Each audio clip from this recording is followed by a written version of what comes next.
اگر خدا کو ہماری بھلائی مقصود نہ ہوتی تو 1,24,000 انبیاء نہ ہوتے۔ اس لیے کہ سب سے بڑا خیر اللہ کی معرفت۔ اگر انسان کو پہچان دے تو ہر مسئلہ آسان ہے۔ آدمی کبھی یہ سوچتا ہے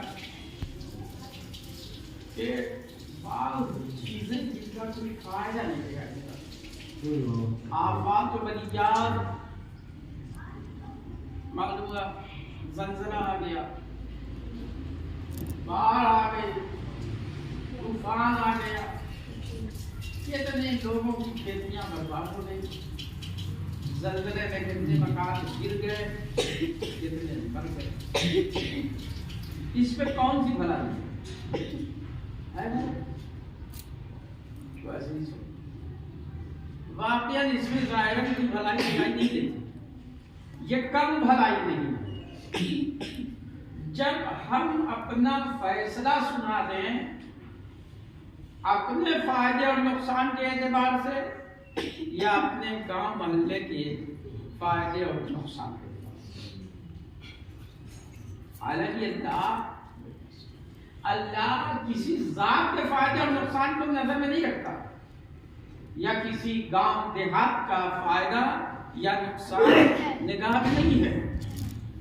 اگر اللہ نے سورج اگایا تو کل کائنات کے لیے، چاند بنایا تو تمام مخلوقات کے لیے، بارش کی تو سب کے لیے۔ اللہ کا کام کسی خاص گاؤں کے لیے نہیں ہے، خاص قوم کے لیے نہیں ہے، خاص انسان کے لیے نہیں ہے، بلکہ اللہ تبارک و تعالی کا کام پوری انسانیت اور پوری مخلوق کے لیے ہوتا ہے۔ اس لیے جب بھی آپ کی نگاہ میں کوئی آفت، مصیبت، پریشانی دکھائی دے تو یہ نہ کہیے گا کہ یہ تو صرف اور صرف مصیبت ہے، صرف اور صرف مصیبت نہیں ہے، یہ دیکھیے کہ اس کا فائدہ کتنا ہے۔ بسا اوقات دو چار لوگوں کی جان دے کے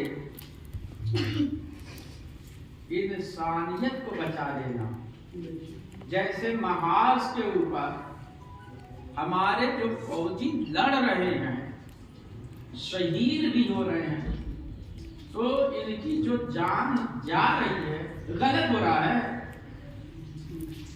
کہہ رہے اگر یہ اپنی جان دے کے ملک کی حفاظت نہ کرتے تو ملک کے رہنے والے کسی انسان کو سکون نہ ملتا، سب مصیبتوں سے دوچار ہو جاتے۔ اس کا مطلب اگر دو چار جانے جا کے ایک ملک محفوظ رہ جائے تو اس سے نقصان نہیں کہا جاتا، بلکہ کیا کہا جاتا ہے؟ یہ خیر ہے۔ ہم لوگوں کے اگر کسی کو سانپ نے کاٹ دیا، اللہ نے سانپ کو کیوں پیدا کر دیا؟ نہ پیدا کرتا کیا نقصان تھا؟ ارے اللہ میاں ہم کو بھی نہ پیدا کرتے تو ان کا کوئی نقصان نہیں تھا، مگر چونکہ ایک آدمی ہمارے گھر کا مر گیا اس لیے سانپ غلط ہے۔ ذرا تحقیق کیجیے کہ سانپ کے زہر سے کتنی قیمتی دوائیں بنائی جا رہی ہیں کہ جس سے ہزاروں انسان کی جان بچائی جا رہی ہے۔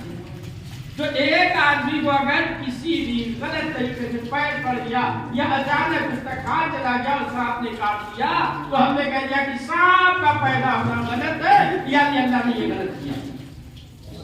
عزیزو، اللہ کی جانب سے جو آفات اور بلیات آتی ہیں اس میں صرف اپنے اور اپنے سماج کو سب دیکھیے، کل کائنات کو دیکھیے کہ اس کا کیا نقصان ہے، اس کا کیا فائدہ ہے۔ یہی جو زلزلے آتے ہیں کتنے مکان گر جاتے ہیں، کتنے بچے یتیم ہو جاتے ہیں،